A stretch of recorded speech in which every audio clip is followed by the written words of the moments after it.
Уважаемый Борис Эрвандович, сегодня 13 августа.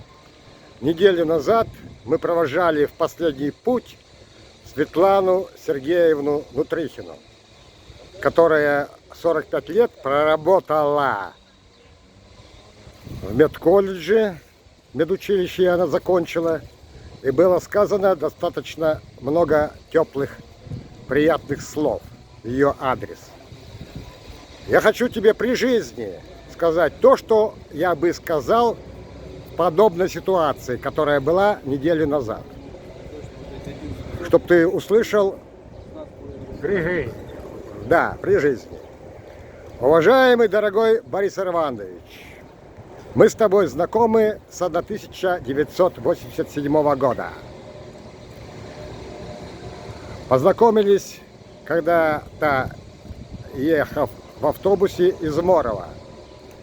Ты уже в то время был главврачом госпиталя, и в то же время ты один из многих, который понимал, воспринимал то, что ты мне тогда сказал, все лекарство под ногами. То есть ты в душе являешься не ортодоксальным медикам, которые нас окружают сейчас.